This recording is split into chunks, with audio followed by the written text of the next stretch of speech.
Nasa lantaman ng Bagyong Tino, sama-sama magno-Noche Buena sa Tent City ang daan-daang pamilyang pinagdapa ng bagyo. At live mula sa Talisay City sa Cebu, nasa frontline ng balita si John Rawan ng News 5 Visayas.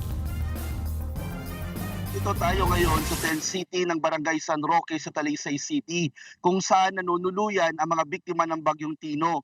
Halos 200 pamilya na biktima ng Bagyong Tino ang nakatira dito ngayon sa mga tent na itinayo ng Talisay City Local Government Unit.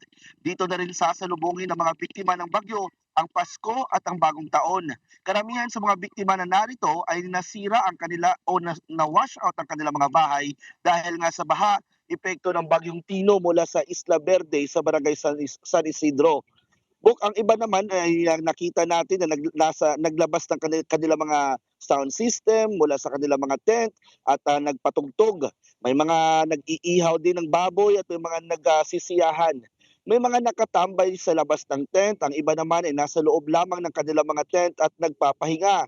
Problema nila dito ngayon na ay ang kanilang relocation site dahil may ibinigay naman, kaso ang lokasyon kung hindi sa bundok, nasa malapit sa ilog.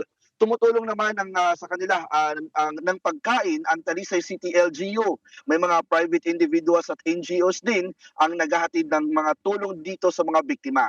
Sa mga oras ngayon na ay makakausap natin ang isa sa mga biktima na si Ma'am Amor Mejia. Ma'am Amor, magandang gabi, ma'am. Magandang gabi po, Opo. sir. Ma'am Amor, unang-una po sa lahat, kumusta na po kayo ngayon dito sa Tent City? Sa ngayon, sir, paparating ang Pasko, sir. Tahimik po dito, sir. Hindi po gaya nung una, sir, na may nagkakantahan, maaga pa lang may nagkakantahan, nagtutugtugan. Mabingi ka na lang sa tugtog, sir. Pero ngayon, mabibingi ka na po sa katahimikan po dito, sir. Okay. Ma'am Amor, kumusta po? Ano po yung Christmas wish nyo ngayon? Isa lang po ang Christmas wish na po namin, sir, yung may tirahan kami na maayos, sir, na kapag umulan hindi na po kami mag-alala, sir, pag lumakas ang ulan, sir.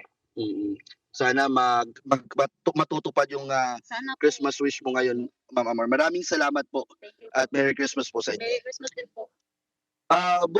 Sa mga oras na ito ay napapansin natin din dito sa kinatatayuan natin na makulimlim yung panahon at posible nagbabadya ng malakas na buhos na ulan anumang oras sa ngayon.